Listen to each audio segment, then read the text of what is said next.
Hi ladies, I'm Ebony Williams and welcome back to another edition of Ladylike.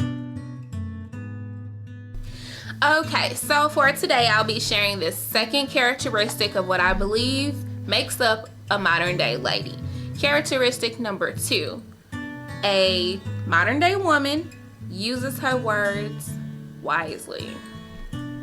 Something we all know and say constantly is death and life lies in the power of the tongue, which is obviously it's very true. The real matter is, do we really know it? And if we know, why do we act completely contrary to what we know? So I have a little secret for you.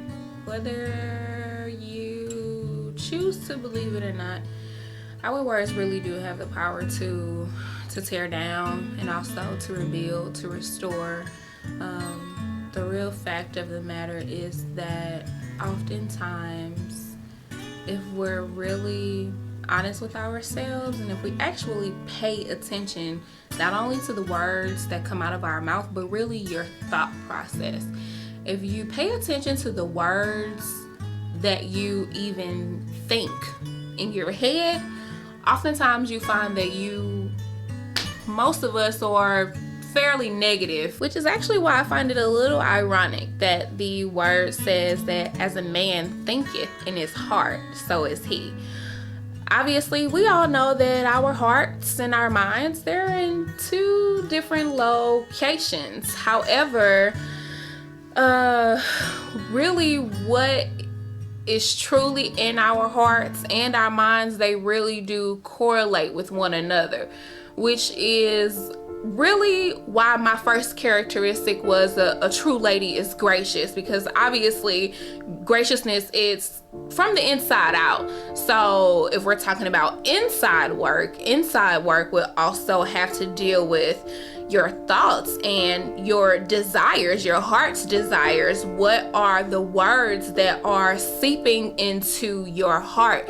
What are you allowing to destroy the goodness that's inside of you? One of my favorite verses for this would definitely have to be Proverbs 31:26. It says, "She openeth her mouth with wisdom, and in her tongue is the law of kindness." There are multiple translations of this verse in various Bibles, but the one that I chose to share was the King James Version. And that's because it says she openeth. Openeth, that means it's a continual thing. It's something that she's constantly working on. It's a constant working. It's persistent.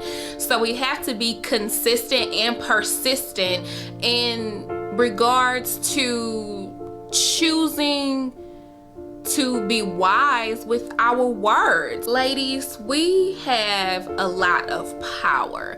We have the ability to really affect our family, our loved ones, our co-workers. So because of that, we need to choose our words wisely and carefully. Choose not to partake in gossip, for instance, because really it permeates your thoughts and it really does it filters down to your heart. So one of the things that I do personally, something that I do personally, I choose, that's a whole nother topic. Choosing. I choose to build my husband up.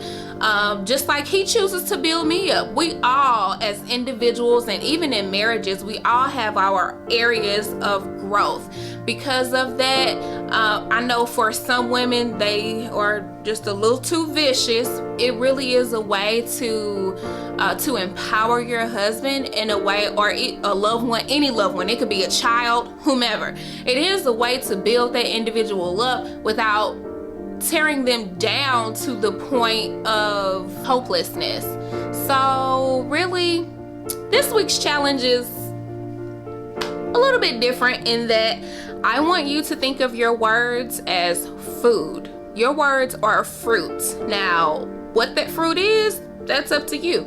It could be completely rotten, or it could be something that's truly life-giving and sustaining. So now I need you to think about what satisfies your stomach. Okay, ladies, thanks for tuning in to another episode of Ladylike.